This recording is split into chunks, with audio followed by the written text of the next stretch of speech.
Welcome to A View to a Grill. I'm Johnny, and today we're going to do fall off the bone baby back ribs on the Golden's cast iron mini cooker. Let's start off by preparing the ribs. We'll remove the package by cutting the bone side just so that we don't damage the presentation side of the ribs. Next, we'll remove the baby back ribs from the packaging and just pat it dry on both sides with a paper towel. Now, after we've patted the ribs dry, now let's just take a moment to inspect the ribs. The wider side of the ribs, it's kind of tore up. That bone is actually broken. We're going to want to remove that. And then on the thinner side of the baby back ribs, this last bone is just a little bit sharp.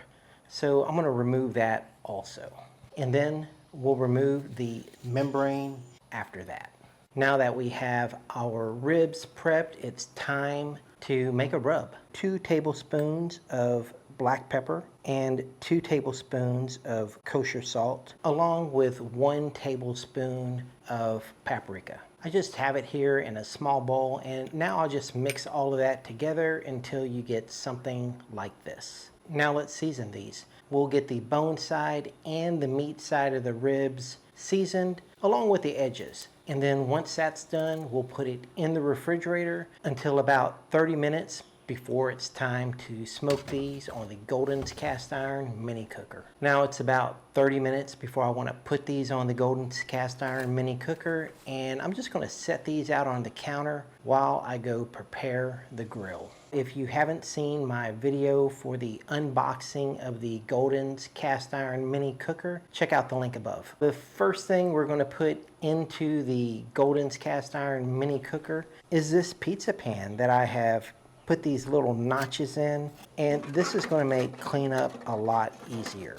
Next, we're going to put in the housing of the firebox. Then we're going to put the bottom charcoal grate right inside of that. Now we also have the 2 grill grates and the sear plate, which we're going to use as a heat diffuser. They still have to go into the Golden's cast iron mini cooker, but we can't put those in until after we get the fire in. Also, you'll notice that I'm not using a water pan today.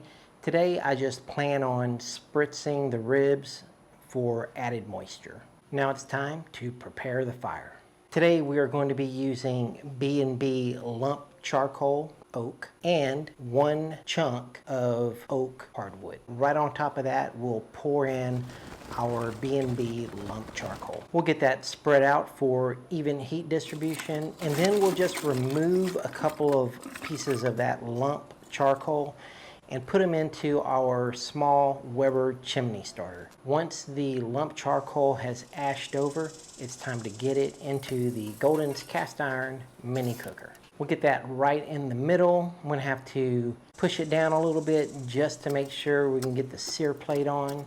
And that is it for the fire setup. I'm really curious to know how efficient this small cooker is going to be. Now all we have to do is get the sear plate down and the 2 grates. And that is it. Everything is set up and ready to go. Today's target temperature is in between 270 and 280 degrees for these baby back ribs.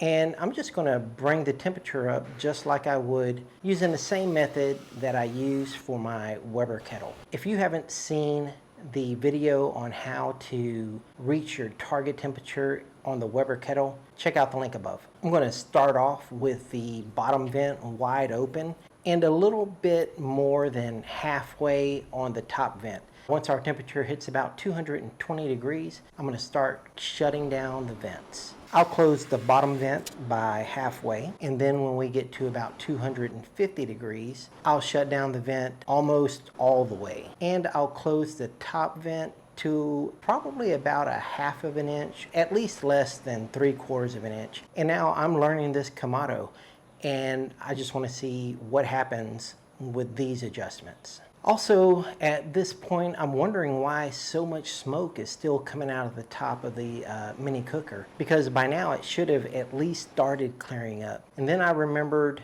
that I did not wipe down the sear plate or the grates before I put them in.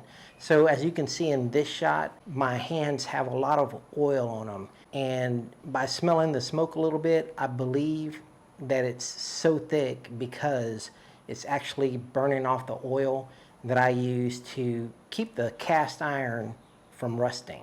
Now that we've reached our target temperature of 270 degrees, it's time to smoke these baby back ribs. Now the Golden's cast iron mini cooker has a width of 14 inches. So when I bought these ribs, I made sure that they were small enough to fit on the mini cooker. So if I didn't cut, even if I didn't cut off those two end pieces, the ribs would still fit on the cooker. Now let's close the lid, and I'm not going to open this lid for 2 hours. All I'm going to do is monitor the temperature. And now you can see that our fire is burning clear, nothing but good smoke here. Now for the bottom vent, just to give you a good idea on how closed off that is, this is a nickel. So it literally is about 2 nickels wide open. Also, for those of you who are wondering how hot the exterior of a cast iron Kamado gets,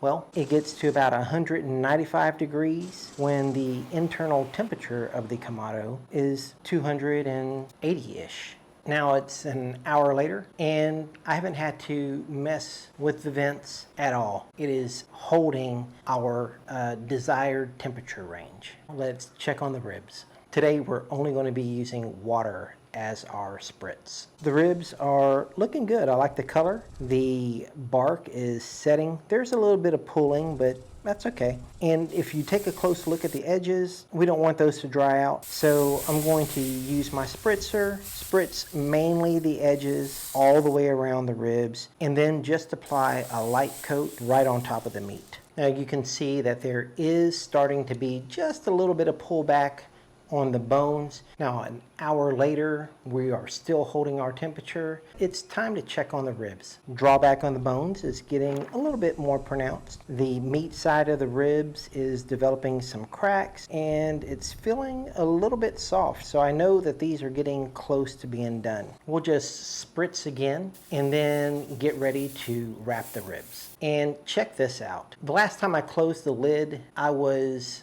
amazed at how fast we got back into our cooking range. So this time I decided to time it. It takes about 1 minute and 32 seconds for this cooker to get back into our desired temperature range.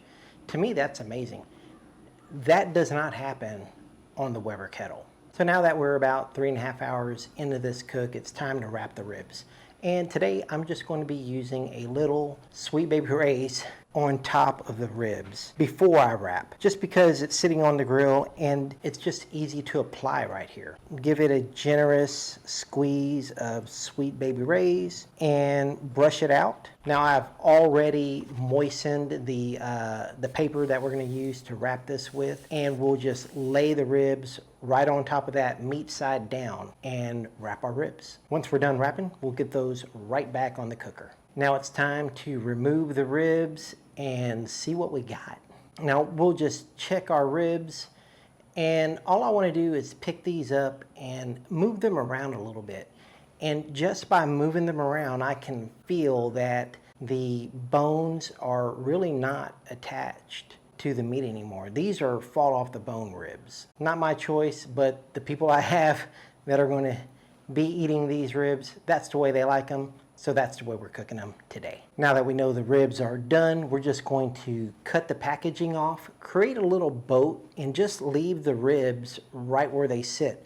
This is going to help keep your cooker clean. Now all we have to do is go back over the top with another generous helping of Sweet Baby Ray's, kind of brush that out, and then close the lid. And we're just going to give these about 10 to 15 minutes just to give the barbecue sauce enough time to get nice and thick and tacky. Now 15 minutes later, it's time to remove the ribs, and I think they're looking pretty good. For those of you who are curious, let's see how efficient the Golden's cast iron mini Kamado was. Now as we take a look into the firebox, you can see that there is still plenty of fuel. And this was about a 5.5 hour cook from start to finish. Now let's cut these baby back ribs and see what it looks like on the inside. Now I can tell these are already tender. If we take a close look at it, it's got a nice smoke ring. And yeah, they were fall off the bone tender. If you haven't already, go ahead and hit the subscribe button. Thank you for watching a view to a grill. I'll see you guys next time. Take care, y'all.